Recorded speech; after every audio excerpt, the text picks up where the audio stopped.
In this post we look at the disk usage command. This gives us an estimate of the space occupied by files and directories on the file system. The format for the command is the command followed by options and the location that we want to analyze. If we run the command as such, it will run on the current directory and the output looks like this. The number on the left is an estimated aggregate size for the entry to the right. Now the second column, if we look at that, it's all directories. We can tell the command to also list files, that is all files and directories, using the -a option. If we run that, we will see files within that output. Now the number on the left is in KB block sizes. Now it would be helpful if we can specify the block size, that is show it in blocks of megabytes or kilobytes.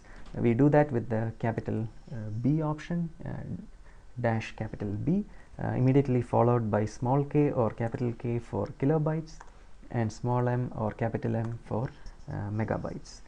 Now notice that this particular command is going through the entire hierarchy within the current directory. We can control the depth of the directories that is shown in the output using the -d option, and if we do a -d1, it will look at the entries within the current directory and also the subdirectory for the current directory, that is the level 1 directories.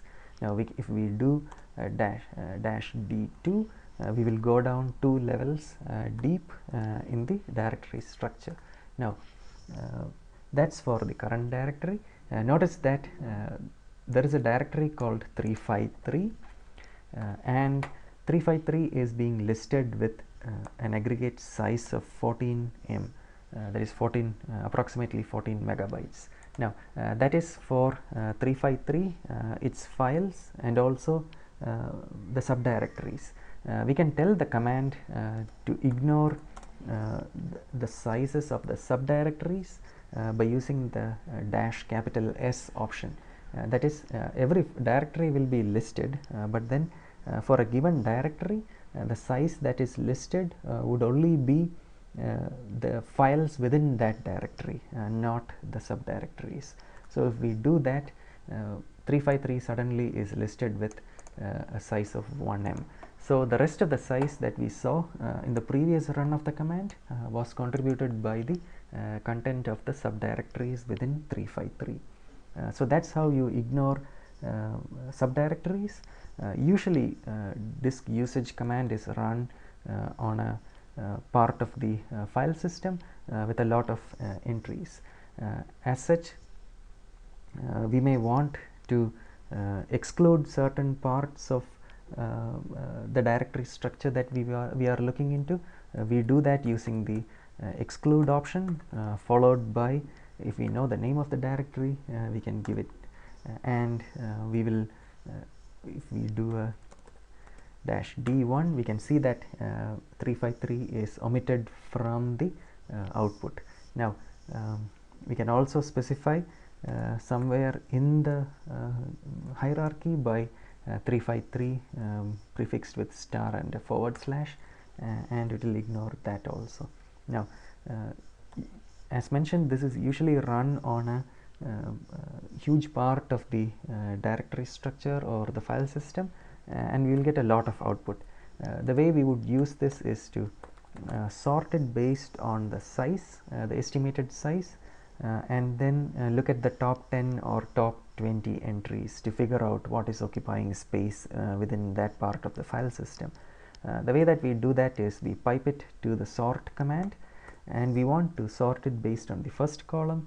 So we do that with -k1, and the first column is human friendly or human readable format with the block size attached to it, that is 1M, 10M, 1G, 4G, like that.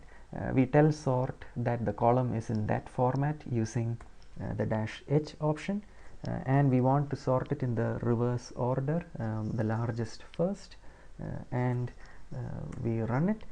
and we get the output for that entire directory structure.